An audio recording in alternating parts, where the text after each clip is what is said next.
시작이야 이제. 오늘은 몇 년도? 2014학년도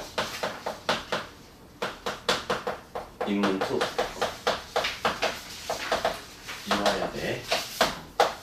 이화여대 문제는 1번, 2번은 언어 논술, 3번은 수리 논술. 뭐 이것은 이렇게 알고 있는 거고.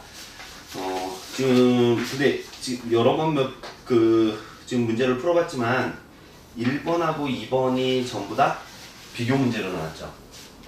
비교. 얘네들이 좋아하는 문제 비교 또는 분석해서 설명하는 거. 이 형태의 문제가 많이 나고, 이 연세대학교 비교는 연세대학교래. 이화여대 비교는 뭐랑 같이 공부하면 좋다? 연세대 1번 여기 비교가. 왜 그러냐면 특징이 얘네들 비교는 이게 분석적인 비교가 되는 것을 원하기 때문이지. 분석해서 나눠서 쪼개고 기준 잡고 이렇게 서술하는 것을 훨씬 더 좋아해. 사실은 그게 이화여대가 아니라 하더라도 다른 대학도 이렇게 쓸 수 있으면 더 좋아요. 근데 문제는 저렇게 쓰기가 어려우니까 깊이 하는 거지. 일단 문제를 보자. 재심은 가에 나타난 두 가지 통제 유형에 근거하여. 자, 가에 나타난 두 가지 통제 유형에 근거하여. 요거에 근거하여. 두 가지 통제 유형에 근거하여 재심은 나와 다의 입장을 비교하시오. 그러니까 비교하는 것은 이제 재심은 나하고 다인데 어떻게 해라? 이럴 때? 생각 안 나나? 나하고 다를 비교하는데 어떻게 비교해? 그렇지. 가가 있죠. 네. 가가 뭐라는 거야? 이게 가가 비교에 뭐가 된다? 기준이 된다는 거. 항상 요걸 염두에 둬야 돼. 그래서 가를 잘 분석해야 나하고 다에서 이 비교 기준에 맞는 내용들을 추출해갖고 쓰기가 쉽다라는 거지. 항상 기준식 사고를 해야 돼. 기준에 따르는 사고. 평가형도 기준을 딱 잡아놓고 그 기준에 부합하는지 부합하지 않는지를 보지.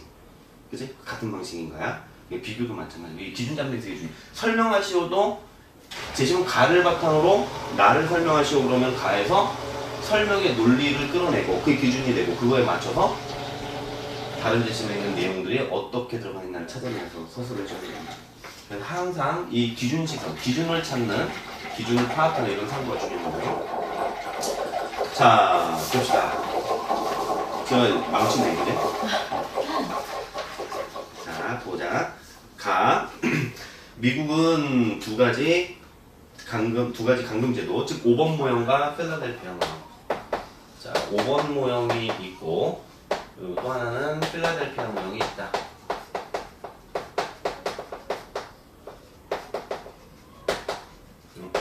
한 가지 설명한 게 비교 기준을 잡아서 쓰라고 하게 되면 이 글쓰기 방식이 어떻게 돼야 되겠어요? 일단은 기준을 제시하는 단락이 하나가 들어갈 거고, 그리고 요 비교 기준이 예를 들어서 뭐 하나, 둘 이렇게 기준이 나왔다 그러면은 기준 1로 저 둘을 비교하고 기준 2로 저 둘을 비교하고 이렇게 써야 되겠지. 그지? 아니면 이렇게 쓰거나 이렇게 쓰는 방법이 있을 수 있고, 요 기준 1에서 이제 저기서는 두 가지 모형이니까 이제 5번 모형하고 필라델피아 모형, 5번 모형, 필라델피아 모형 이렇게 쓰거나, 아니면 똑같이 기준 1, 2를 밝혀놓고 그 다음에 어떻게?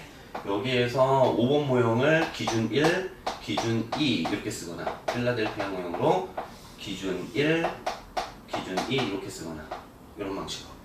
이제 답안 구성은 이렇게 될 거예요. 그러니까 전체적으로 보면 단락이 한 3개 정도가 나올 가능성이 커. 비교하게 되면 못해도 2개의 이제 기준을 잡을 수가 있기 때문에.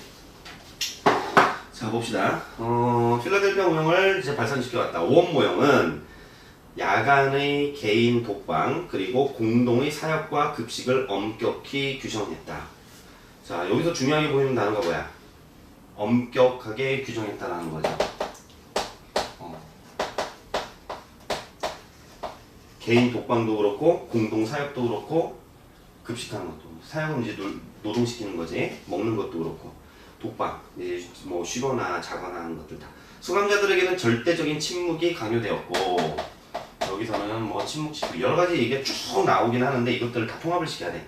말을 해야 하는 경우에는 간수들에게 허락을 받은 후 낮은 목소리로 말해야 했다. 이런 규율, 얘네들을 한마디로 딱 줄여갖고 얘기하면 뭐래요? 엄격한 규율이 있는 거지. 그치? 네. 이렇게 뭘 열거를 하고 있으면은 그 열거된 것들을 묶어갖고 하나의 이름으로 이렇게 표현할 수 있어야 돼. 다른 상위 개념으로 표현하는 거지. 이게 이 개념이야. 자, 그 다음에 이 규율은 수도원 모형 또는 공장 모형을 참조한 것이었다. 감옥은 개인의 도덕적 존재감을 고립시켰다가 엄격한 위계 질서의 틀 속에 넣어 통합해버리는 사회의 축소판으로 간주되었다. 자, 이게 엄격한 규율이 있고 여기에 또 이거 유사하게 이런 규율을 시행하는 데 있어서 뭐가 있습니까? 엄격한 위계 질서가 있는 거지. 그치? 그러니까 간수는 높은 지위에 있는 사람, 범죄자는 이제 수감자들은 낮은 지위에 있는 사람, 위계 질서에서 규율을 이제 따라야 되는, 복종해야 되는 그런 거라는 거야. 사회의 축소판으로 간주되었다. 여기에서는 수평적 관계라는 것이 허용되지 않았고 엄격한 위계 질서니까 수직적 관계지 당연히. 수직적 관계고 오로지 수직적인 바로 나왔네 그제? 수직적인 커뮤니케이션만 가능했다. 5번 모형을 지지하는 사람들은 이것이 사회를 그대로 복제한 것이라는 논거를 내세웠다. 물질적인 수단에 의해 통제가 이루어지며 사람들은 감시와 처벌에 의해, 여기서 물질적 수단이라고 지금 번역을 이렇게 했는데 사실은 물리적 수단이라고 말을 하는 게 더 맞을 것 같아요. 감시와 처벌에 의해 복종하는 법을 배우게 된다. 자, 여기서는 규율이 있고 이 규율을 통해서 어떻게 하는 거예요? 감시하고 이제 처벌을 하는 거지. 감시하고 처벌하는 거. 요게 저 5번 모형의 특징입니다. 따라서 복종하는 법을 배우고 따라서 수감자들을 야생동물처럼 우리에 가두는 대신 유용한 방식으로 통합하고 좋은 습관을 가르치며 적극적인 감시와 침묵의 성찰을 통해 나쁜 품성이 전파되지 않도록 이렇게 감시와 처벌을 하고 엄격한 규율을 위계 질서에서 이런 규율을 적용하고 있는 이유가 뭐예요? 이유가 이렇게 이런 것을 쓰는 이유가 뭐예요? 뭐라고 돼 있어? 나쁜 품성의 전파를 막는다라고 얘기해요. 나쁜 품성의 전파를 막는다는 거죠.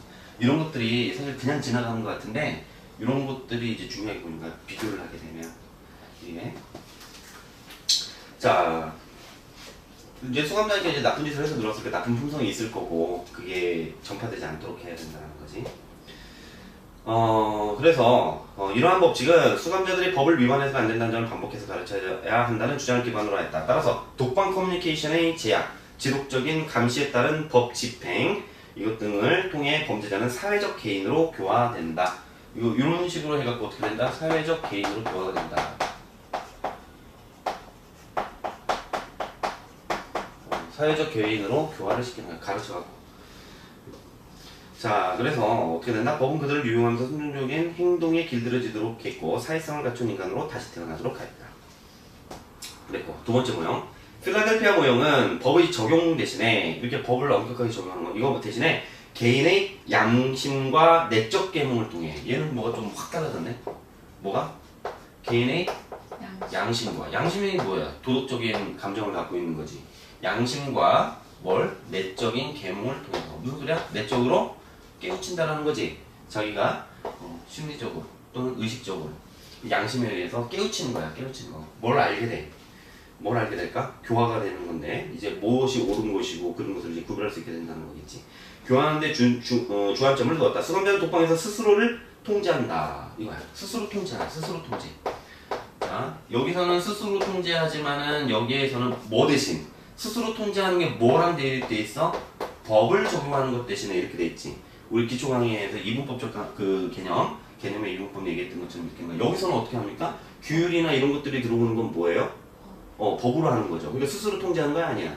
아니지. 그러니까 여기는 스스로 통제하는 것을 우리 뭐라고 부를 수 있어요? 다른 말로? 자유. 그렇지. 이건 자율이라고 얘기할 수 있죠. 이렇게 개념화가 딱 되는 거지. 그럼 얘는 뭐가 있어? 강제라고 해도 괜찮지. 타율. 강제라고 해도 좋고 타율이라고 해도 좋고 억압하는 방식이고 그치? 스스로 깨닫게 하는 거. 자, 그래서 수감자는 독방에서 스스로를 통제하고 그는 자신의 열정과 주변의 세상으로부터 떨어져 자신의 양심으로 침잠한다. 이게 뭐야? 내면을 들여다보고 깨우침을 얻으라는 얘기지. 그는 인간의 가슴 속 깊이 살아 움직이는 도덕적 감정을 느껴한다. 그게 여기 있잖아. 나왔던 거. 같은 단어죠. 도덕 감정을 느끼는 거야. 도덕 감정. 이런 것들을 다 느끼는 거죠. 그룹핑 해야지. 자, 그래서 따라서 필라델피아 모형에서는 법에 대한 경외심이나 처벌에 대한 공포심이 아니라 양심의 적용을 통해 수감자를 교화하려 한다. 피상적인 훈육이 아니라 시면의 복종심을, 태도의 변화가 아니라 도덕의 변화를 강조한다. 태도는 이제 겉으로 드러날 수가 있는데 겉으로 드러나는 것, 복종하는 태도를 보이는 것, 단순히 이제 그걸 변화를 시키려는 게 목적이 아니야. 시면에서 어떻게 마음이 계몽이 돼서 내가 진정으로 존경을 하게 되면 알아서 복종을 하게 되는 거죠. 그렇게 바꾼다는 거지. 그게 자율이지. 피상적인 훈육이 아니라 시민의 복종심을, 태도의 변화가 아니라 도덕의 변화를 강조하는 것이다. 이런 모형의 감옥에서는 수감자의 양심 그리고 그것이 대변해야 하는 침묵의 건축물 사이에서 교화가 이루어진다. 자, 필라델피아 모형에서 벽은 범죄에 대한 처벌이며 수감자는 감방 안에서 스스로와 대면한다. 그리고 그는 자신의 양심에 귀를 기울여야 한다. 그러니까 그냥 이 필라델피아 모형에서는 벽 자체가 그냥 처벌인 거야. 혼자 스스로 어떻게 하게 내면 세계에 스스로 들어갈 수 있도록 하는. 그리고 그는 자신의 양심에 귀를 기울여야 한다. 이곳에서 수감자의 노동은 의무라기보다는 위아래 성격이 강하다. 간수들은 위력을 행사하지 않아. 강제력을 행사하지 않아. 그들의 권위에 대한 존경심을 유지한다. 그러니까 사실은 이제 여기서 간수의 권위도 있지만 요것과 더불어서 어떻게 되는 거예요?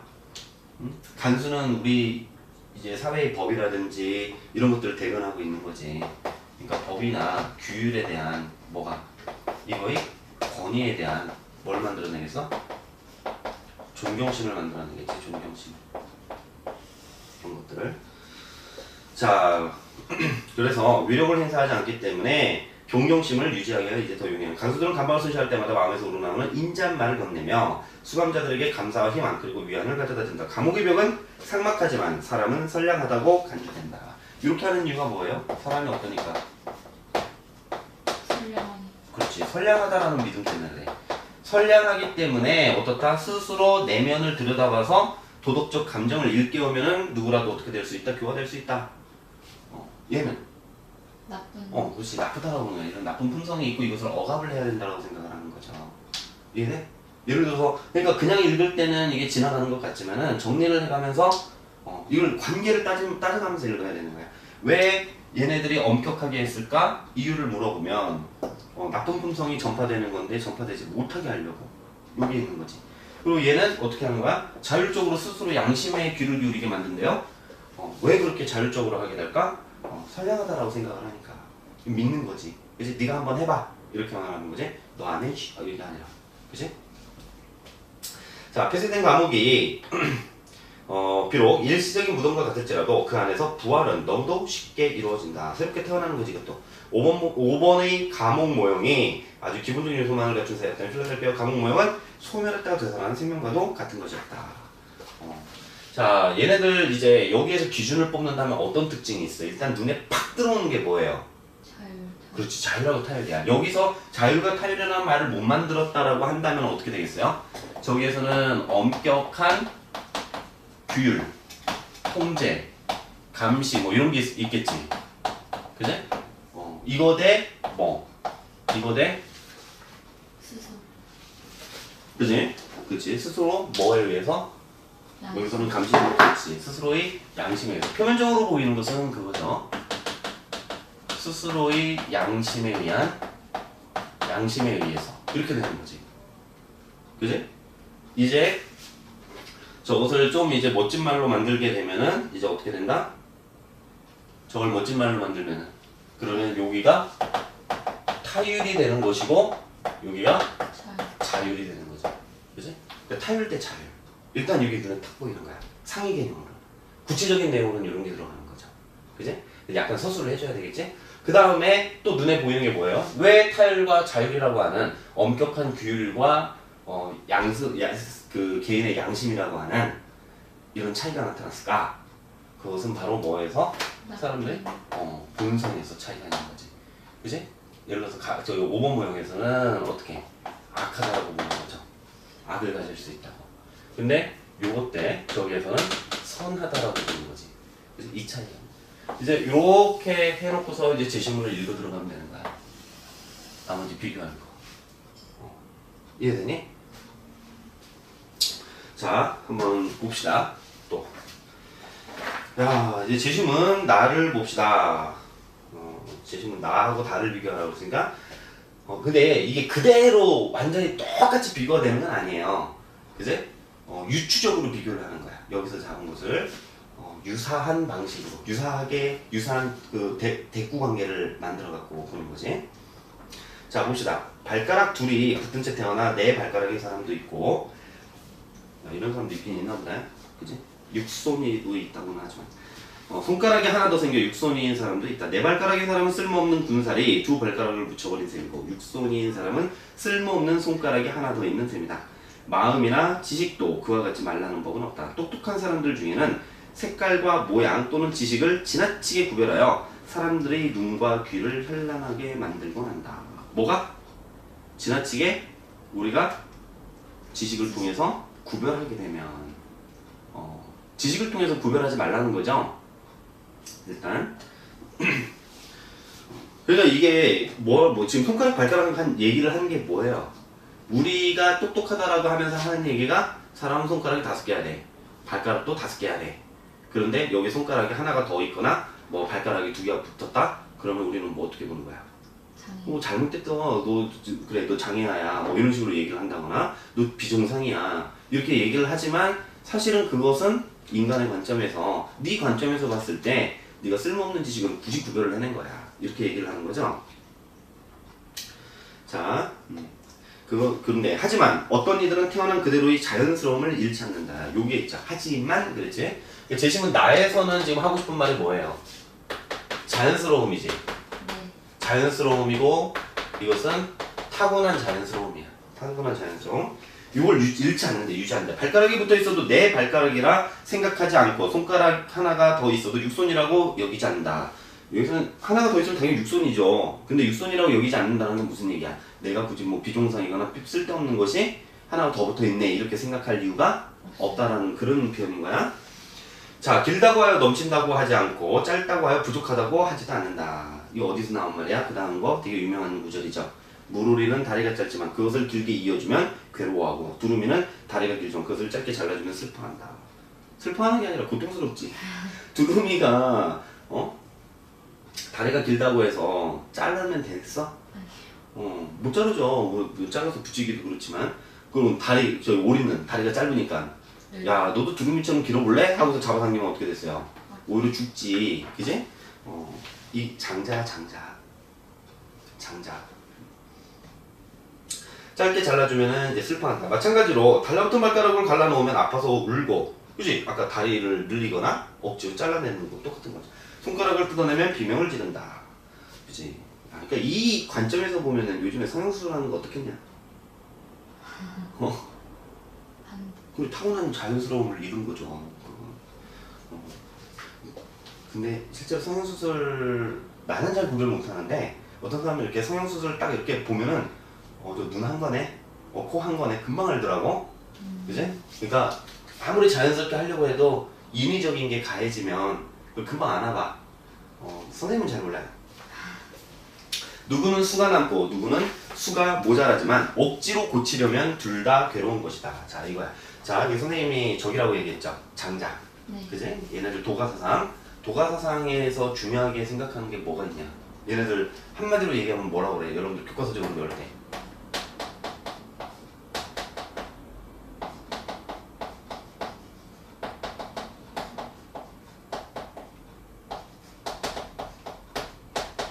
이렇게 배우지.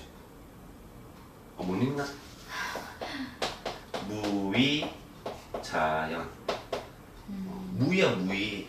행동을 뭘 하지 않는 거죠. 네. 그러면서 있는 그대로, 그지? 스스로 있는 그대로를 유지하는 것.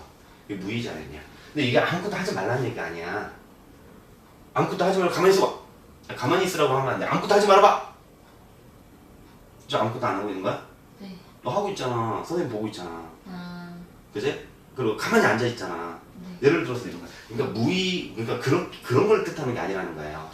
인액션. 아무것도 안 하면 액션이 없는 게 그걸 말하는 게 아니고, 요 위자가 뜻하는 것은 뭐냐면은 인위적으로 한다는 얘기야. 인위적으로. 인위적으로 한다라고 하는 얘기는 달리 말하면 뭐냐면은 이것은 억지로 한다는 얘기야. 억지로. 그러니까 예를 들어서 오리다리가 짧다고 인위적으로 늘리려고 하지 말아라. 있는 그대로 둬라 이런 얘기예요. 알겠지? 무의자연의 이 의미는 원래 그런 뜻이야. 예. 이해돼요? 네. 이 도가사상하고 대립되는 게 뭐야? 이거하고 대립돼서 보통 많이 나오는 게 육아사상이야. 육아. 이 유자들. 육아사상. 이 육아사상에서는 뭐라 그럽니까? 얘네는 무위라고 얘기하죠? 얘네는 뭐라 그래요?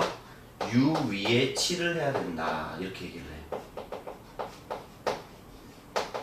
유위의 치를 해라. 다스리는데 행함이 있어야 돼요. 얘네는.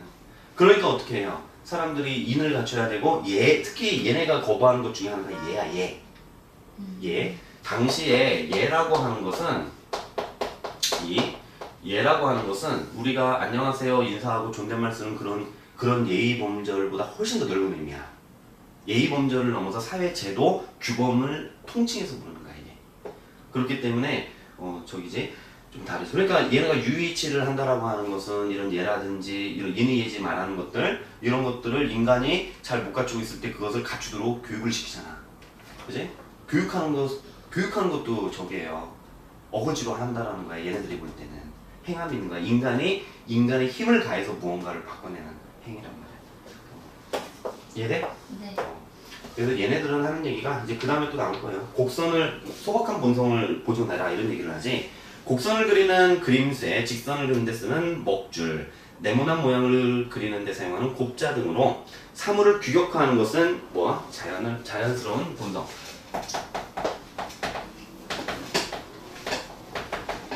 자연스러운 본성을 해치는 짓이다. 이거 억지로 하지 말라는 거죠. 밧줄을 이용하여 사물을 묶거나 풀을 이용하여 서로 달라붙게 하는 것도 자연스러운 본성을 침해하는 짓이다. 세상의 만물은 저마다의 모양이 있다. 각각의 모양은 그림새 때문에 굽어지지도 않고 먹줄 때문에 고다지지도 않으며 곱자 때문에 네모지지도 않는다.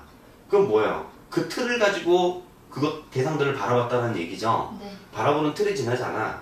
세상의 모든 것들은 어째서 그렇게 생겨났는지를 모르면 계속해서 그 모습을 유지하며 살아간다. 그런데 똑똑한 사람들은 예악 나오죠. 예악과 같은 규범을 세워 인간의 자연스러운 본성을 판가름하고 인의와 같은 준칙을 내서 이것도 규범이잖아 다. 그지? 규범과 준칙을 내서 온 세상 사람들을 이끌어 가려 한다. 가슴을 졸이며 세상을 걱정한다. 그렇지만 이야기나 인의가 인간의 자연스러운 참모습은 아닐 것이다. 여기서 뭐라고 그러겠어요? 이게 자연스러운 본성 이걸 있는 그대로의 모습으로서 뭐라고 그러는 거예요? 얘는 참모습이라고 얘기하는 참모습. 참모습을 지녀야 돼. 자, 참모습, 참된 모습, 그지? 저걸 갖고 있어야 된다는 거지. 그걸 유지시키도록 해야 되는 거야. 역사가 생긴 이래로 이것 때문에 온 세상이 얼마나 시끄러워지고 말았던가. 인의나 예악 같은 규범으로 어거지로 만들려고 하는 거. 어거지로 만드는 거 뭐하고 관련되겠어? 어거지로 만드는 거. 엄격하게 규정하고 이 강제적으로 타율적으로 시키고 막 이러는 걸 말하는 거지. 네. 근데 얘는 뭘 믿는 거겠어?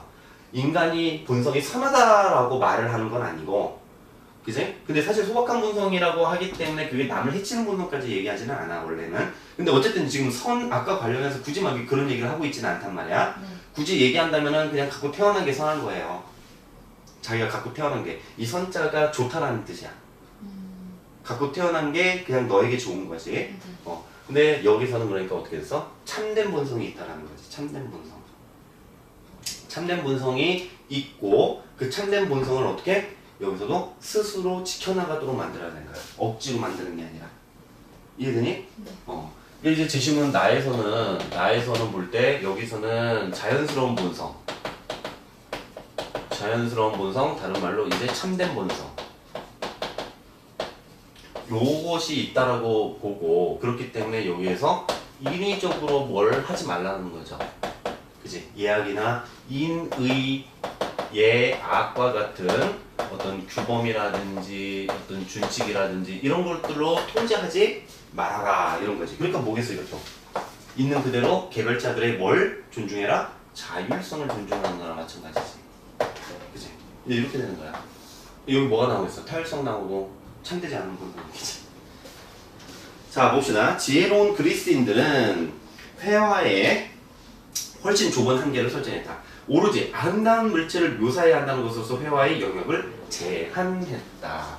자, 제시문 다는 이제 고대 그리스의 이제 회화에 대한 인식을 보여주고 있죠. 그림, 회화. 회화는 뭐 하는 거예요? 아름다움을 표현하는 거지. 그림인데 아름다움을 표현해야 돼. 자, 그리스 미술가는 아름다운 것 외에는 묘사하지 않았다. 아름다운 것이라 해도 그것이 이상화되지 않거나 저급한 종류로 남아있는 한 미술가의 우연한 소재, 연습 대상, 휴식 수단에 불과했다. 그들이 예술에서 가장 아끼고 귀중하게 생각한 것은 예술의 최종 목표, 곧 이상적인 아름다움을 표현하는 거였다. 뭐? 아름다움도 이상적인 아름다움이야. 이상적 아름다움. 이게 뭘로 자리 잡고 있다는 거니? 이게 규범이 되는 거죠.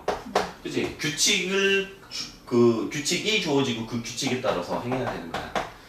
자, 그리스 예술에서도 흉해 보일 수 있는 사물을 그려낸 사람이 없지는 않았으나 그리스인들은 그들에게 값비싼 대가를 치르게 했다.